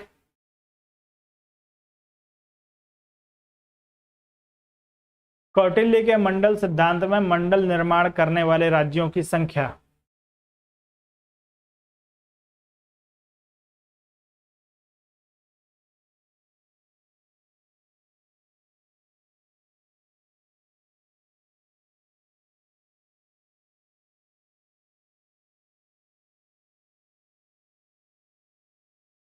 चले भैया, दो आसान सा प्रश्न है, अब इसमें क्या बताना है। 12 राज्यों के द्वारा जो है वो मिलके एक मंडल का निर्माण होता है। चलिए, अगला दिया है, जो प्रशासन को स्वयं चलाने का प्रयास करता है उस राजा को एक मूर्ख निम्न में से कौन कहता है? ऐसा राजा जो प्रशासन को स्वयं चलाना चाहता है या प्रशासन पे स्वयं नियंत्रण रखना चाहता है, ऐसे राजा को मूर्ख की संज्ञा किसने दी थी? कौटिल्य, मनु, शुक्राचार्य और भीष्म में से किसी एक को चुनिए। उत्तर तेजी से करिएगा।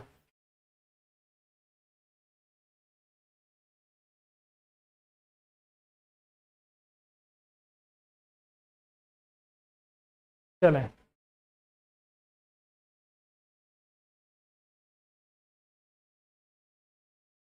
तो भैया मनु की बात जितने लोग बात कर रहे हैं उन सभी का उत्तर जो होगा बिल्कुल सही हो जाएगा।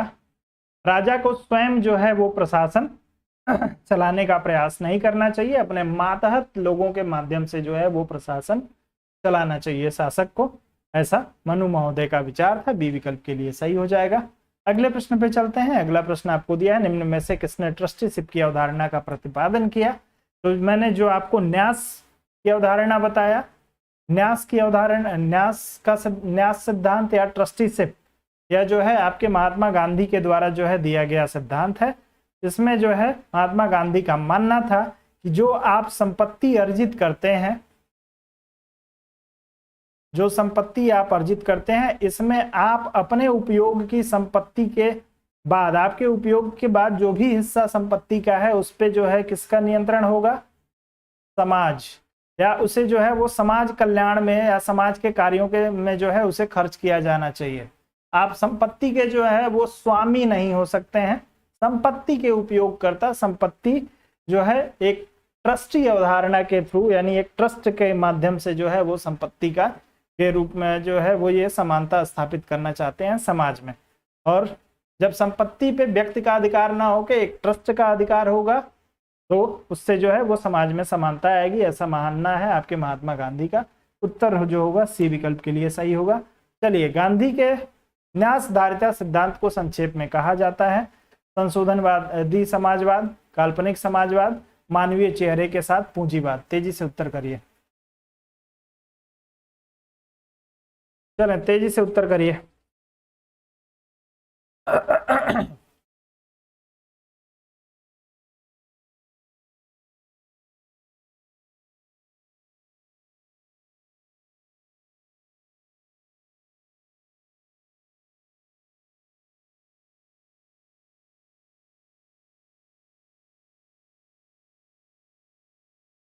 चले भैया, मानवीय चेहरे के साथ पूंजीवाद की बात, उत्तर आपका जो होगा बिल्कुल सही हो जाएगा। क्यों? पहले से ही बताते आ रहा हूं, क्योंकि जो है वो व्यक्ति जो है, व्यक्ति अपनी संपत्ति का स्वामी नहीं है। व्यक्ति अपनी संपत्ति का स्वामी नहीं है, व्यक्ति जो है वो संपत्ति का ट्रस्टी है। व्यक्ति जो है वो संपत्ति का ट्रस्टी है, और ट्रस्टी का कार्य क्या है कि जो ट्रस्ट में जितना धन इकट्ठा हुआ है इसका एक हिस्सा अपने लिए खर्च करेगा और बाकी का हिस्सा जो है वो समाज कल्याण के लिए खर्च किया जाता है। तो जितने सारे ट्रस्ट हैं, ट्रस्ट में जितना भी आप दान देते हैं, जितना भी पैसा देते हैं, उसका एक हिस्सा जो है वो अपने लिए उपयोग करते हैं, जो उनके जो है वो दिनचर्या के लिए, उनके जीवन यापन के लिए जरूरी है। बाकी के धन से जो है वो समाज का कल्याण करते हैं। तो आप लोग इसमें जो है वो सी विकल्प के साथ जाइएगा। आगे बढ़ते हैं, अगला प्रश्न देखेंगे। चलिए अगला, गांधी द्वारा प्रतिपादित न्यायधारिता का लक्ष्य अधिकारों की स्थापना, एक वर्गविहीन समाज की स्थापना, आर्थिक समानता की स्थापना, उपयुक्त में से कोई नहीं। तेजी से उत्तर करिए किसी एक को।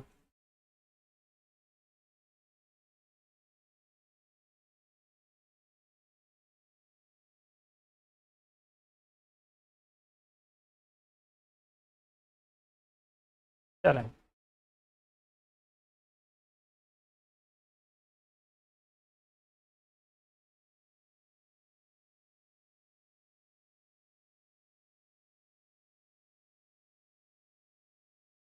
न्यायधारिता का लक्ष्य पूछा गया है भैया।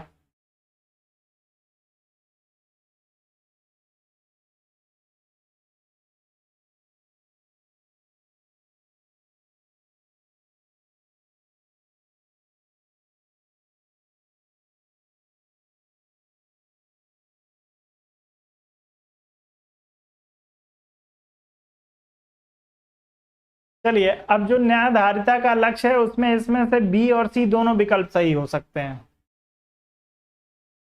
क्योंकि न्यायधारिता का जो महात्मा गांधी का सिद्धांत है, न्यायधारिता के माध्यम से अमीर और जो है अमीरों का ये नैतिक विकास करना चाहते थे, गरीबों का आर्थिक विकास करना चाहते थे। तो ध्यान रखिएगा, आपके अमीर की यदि बात की जाए तो अमीर, इसका जो है वो ये चाहते थे कि इसका नैतिक विकास हो। यदि बात की जाए गरीब की, तो इसका ये चाहते थे कि इसका जो है आर्थिक विकास हो, जो इनकी न्याय की अवधारणा है। और साथ में जो है इन्होंने वर्ग विहीन समाज, वर्ग विहीन समाज की भी जो है वो कल्पना की थी। ध्यान रखिएगा, वर्ग विहीन समाज, जाति विहीन समाज नहीं, वर्ग विहीन समाज की जो है वो कल्पना की है। तो ये तीन जो है वो लक्ष्य हैं इनके न्यायधारिता के सिद्धांत के। तो इस आधार पे यदि देखेंगे तो गरीबों का आर्थिक विकास करना है, यानी आर्थिक समानता की स्थापना की बात करते हैं। वहीं जो है ये वर्ग विहीन समाज की भी बात करते हैं। कार्ल मार्क्स और महात्मा गांधी दोनों जो है वर्ग विहीन समाज की बात करते हैं। तो ये भी जो है वो वर्ग विहीन समाज की बात दी गई है। तो भैया इसमें से आप लोग जो है दोनों में से किसी भी विकल्प का चुनाव कर सकते हैं। हालांकि उत्तर प्रदेश लोक सेवा आयोग के द्वारा यह प्रश्न पूछा गया है और इसमें बी विकल्प को सही माना गया है। ठीक है, आगे बढ़ते हैं। अगला प्रश्न आपको दिया, निम्नलिखित में से क्या महात्मा गांधी की स्वराज की अवधारणा का अंग नहीं है? आपको बताना है महात्मा गांधी के स्वराज की अवधारणा का अंग इसमें से कौन सा नहीं है। आपको दिया है स्वशासन, सर्वहित की खोज, नैतिक रूप में श्रेष्ठ व्यक्ति का सम्मान, या विधि का शासन। चारों में से एक को चुन लीजिए, तेजी से उत्तर करिए।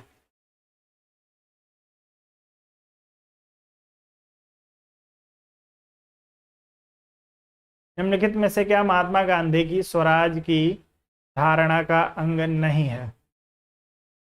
तो भैया जब स्वराज की धारणा की बात की गई है, स्वराज मतलब स्वयं का शासन, तो जब स्वयं का शासन होगा तो विधि का शासन नहीं हो सकता है। उत्तर आपका डी विकल्प के लिए सही हो जाएगा। स्वयं का शासन और विधि का शासन दोनों एक साथ नहीं चलेगा। आगे बढ़े, अगला प्रश्न है, गांधी जी की आत्मकथा का शीर्षक है गिरि प्रवचन, हिंद स्वराज, सत्य के साथ मेरा प्रयोग, भारत एक खोज। चारों में से एक को चुन लीजिए और तेजी से उत्तर करिए। चलें, तो जो लोग इसमें सत्य के साथ मेरा प्रयोग जो है चुनेंगे उन सभी का उत्तर सही हो जाएगा। आसान सा प्रश्न है, कई बार कराया है। अगला प्रश्न आपको दिया हुआ है, गांधी ने निम्नलिखित में से किस पर बल दिया था? राजनीति का आध्यात्मिकरण, राजनीति का धार्मिकीकरण, राजनीति का विकेंद्रीकरण, उपयुक्त में से कोई नहीं, तीनों में से किसी एक विकल्प को चुनिए। उत्तर तेजी से करिए।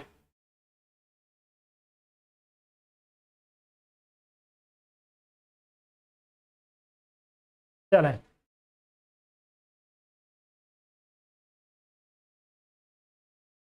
तो भैया महात्मा गांधी जो है वो राजनीति का आध्यात्मिकरण करना चाहते थे। आप लोग इसमें जो है ए विकल्प के साथ जाएंगे। उत्तर जो होगा ए विकल्प के लिए सही हो जाएगा। बल दिया था भैया राजनीति के आध्यात्मिकरण पे, और धर्म का अध्यात्म का जो रास्ता है वो धर्म से होके ही जाता है। तो कहीं कहीं पे लिखा मिल जाता है कि जो है वो राजनीति धर्म को राजनीति से जोड़ना चाहते थे, लेकिन बेसिकली जो है महात्मा गांधी राजनीति के का आध्यात्मिकरण करना चाहते थे। उत्तर आपका ए विकल्प के लिए सही हो जाएगा। अगला जो है कथन कारण दिया है, छोड़ते हैं, अगले प्रश्न पे बढ़ेंगे। निम्नलिखित में से यह विचार, छोड़ इसलिए दिया कि उसको एडजस्ट करना पड़ेगा, समय उसमें लगेगा और आप लोगों का समय जो है वो तेजी से निकल रहा है। किसने यह विचार प्रतिपादित किया कि प्रत्येक गांव पंचायत का गणराज्य होगा? तेजी से उत्तर करिए। प्रत्येक गांव पंचायत का गणराज्य होगा।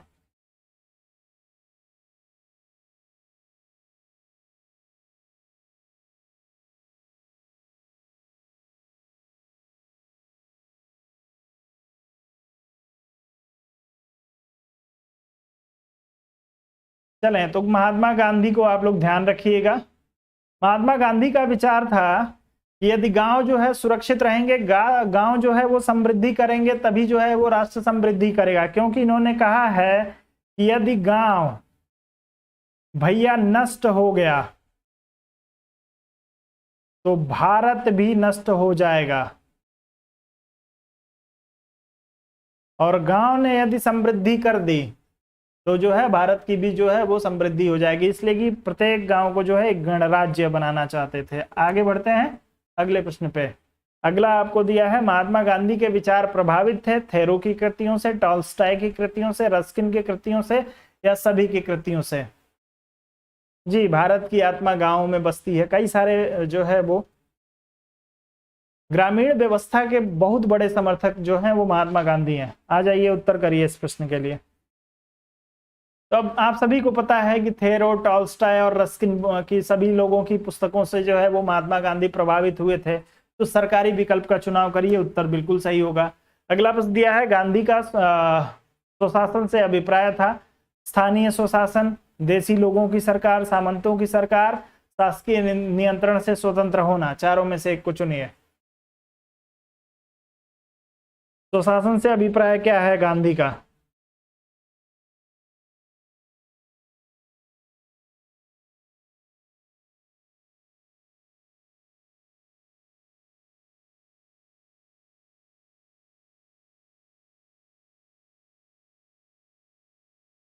भैया जबरदस्ती आप लोग कर रहे हैं। स्वशासन मैंने बताया यानी स्वयं के ऊपर, स्वयं जो है वो शासन करने की बात, कहीं पर भी जो है इसमें लिखा नहीं गया है। स्वशासन का मतलब क्या हो गया? जब आप स्वयं के ऊपर, स्वयं जो है आप अपने ऊपर यदि शासन कर रहे हैं तो इसका मतलब यह है कि आप शासकीय नियंत्रण से स्वतंत्र होना चाह रहे हैं, यानी शासकीय नियंत्रण से स्वतंत्रता के संदर्भ में जो है ये स्वशासन की बात कर रहे थे कि किसी शासक के नियंत्रण में आपको रह के कार्य नहीं करना है, आपके अपने ऊपर जो है वो स्वयं शासन करना है, और वो शासन जो है आत्म संयम और नैतिकता भरा होना चाहिए। उत्तर आपका जो होगा डी विकल्प के लिए सही हो जाएगा, ए विकल्प के साथ नहीं। आगे बढ़ेंगे। अगला प्रश्न दिया है, गांधी की कल्पना में आदर्श राज्य कैसा होगा? वर्ग विहीन समाज, समाजवादी राज्य, राम राज्य या अराजकतावादी राज्य? चारों में से चलें, उत्तर तेजी से करिए।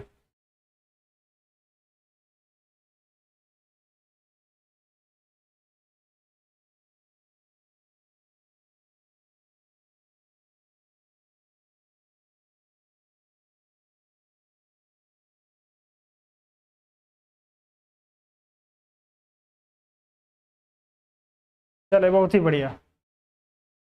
तो भैया राम राज्य, ध्यान रखिएगा कि इनकी कल्पना में जो है वो आदर्श राज्य कैसा होगा, तो राम राज्य होगा। यदि हम बात करते हैं महात्मा गांधी की, तो महात्मा गांधी जो है दोस्तों दो आदर्शों की बात करते हैं। दो आदर्शों की बात जो है इनके द्वारा की गई है।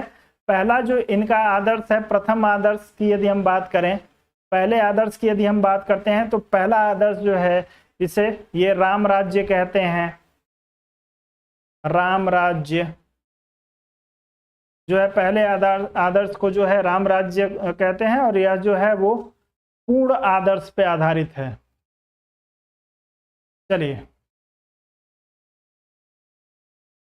अब जो है पेन नहीं काम करेगा, चलिए ठीक है, कोई बात नहीं। पहला जो है ये पूर्ण आदर्श को राम राज्य कहते थे, और दूसरा जो है अहिंसक समाज की बात की थी। दूसरा जो आदर्श था वो अहिंसक समाज का था। तो आप लोग फिलहाल इस प्रश्न में सी विकल्प के साथ जाएंगे, उत्तर सी विकल्प के लिए सही होगा। अगला प्रश्न आपको दिया है कि गांधी दर्शन में समाजवाद का विकल्प है सर्वोदय, न्यासधारिता, पंचायत राज, सत्य और अहिंसा। किसी एक विकल्प का चुनाव करिए तेजी से।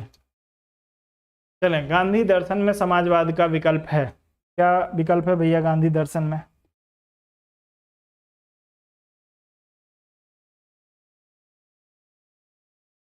चलें, तो सर्वोदय की बात जो है वो गांधी जी के समाजवाद में जो है वो की गई है। ए विकल्प आपका बिल्कुल सही हो जाएगा। आगे बढ़ते हैं।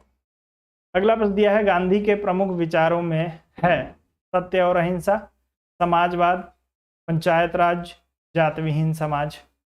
तेजी से चुन लीजिए।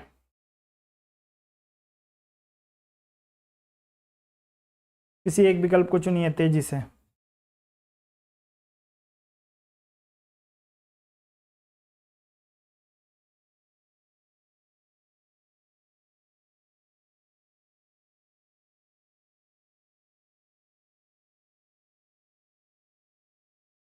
चलें,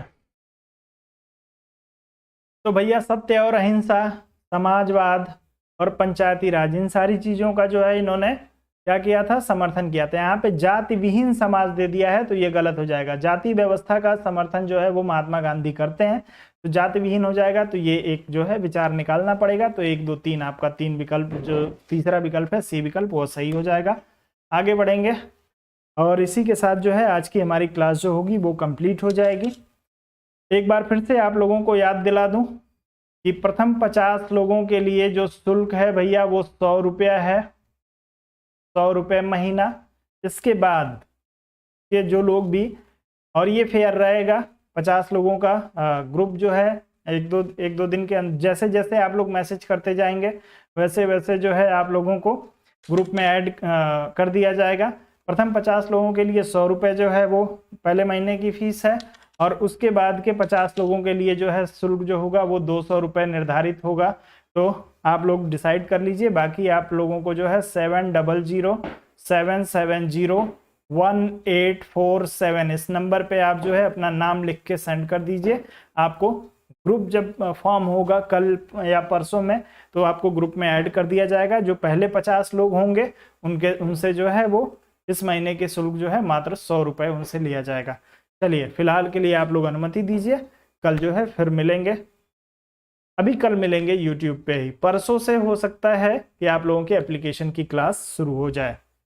चलिए, तो फिलहाल के लिए आप लोग अनुमति दीजिए, मिलते हैं दोस्तों एक ब्रेक के बाद। चलिए, thank you so much, good night.